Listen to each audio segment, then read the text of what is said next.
കൊച്ചി ചെല്ലാനത്ത് 6 കോടി രൂപ കിഫ്ബി ഫണ്ട് ചെലവിട്ട് പണിത ഹൈസ്കൂൾ കെട്ടിടം 4 വർഷത്തിനിപ്പുറം ചോർന്നിരിക്കുന്നു. 2021 സെപ്റ്റംബറിൽ ഉദ്ഘാടനം നടന്ന സ്കൂൾ കെട്ടിടത്തിന്റെ ചുമരിലും സീലിംഗിലും വിള്ളൽ കണ്ടു തുടങ്ങി.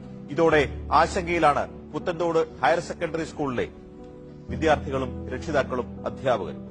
1500ഓളം വിദ്യാർത്ഥികൾ പഠിക്കുന്ന ചെല്ലാനം പുത്തൻതോടെ സർക്കാർ ഹയർ സെക്കൻഡറി സ്കൂൾ തീരദേശവാസികളുടെ മക്കളാണ് അധികവും.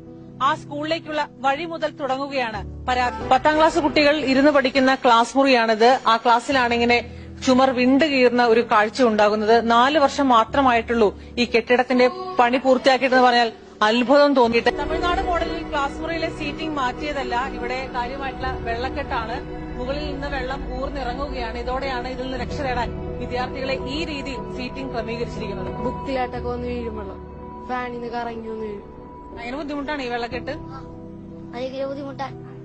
അത് വെള്ളം ഈ ഫാൻ കറങ്ങാൻ മേത്തട്ടൊക്കെ തെറിച്ച് വീഴുമ്പോൾ ഒരു മണം ഉണ്ടാവുള്ളൂ. നമ്മൾ ഈ കസേരയെടുത്ത് നീങ്ങലാണ്. ഇവിടെ നിന്ന് നീങ്ങി ഒരിടത്തേക്ക് വെക്കുമ്പോ അവിടെ നിന്നായിരിക്കും വെള്ളം വീഴും. 2016 പണികഴിപ്പിച്ച ഫിസിക്സ് ലാബിന്റെ അവസ്ഥയും വ്യത്യസ്തമല്ല. വയറിങ്ങിനെ വരെ ബാധിക്കുന്ന അവസ്ഥയിലാണ്. അപ്പൊ പുട്ടിയിട്ട് മിനുക്കിയിട്ട് കാര്യമില്ല, ഉള്ളിൽ ബലം വേണം, അല്ലെങ്കിൽ അപകടങ്ങൾ ആവർത്തിക്കും.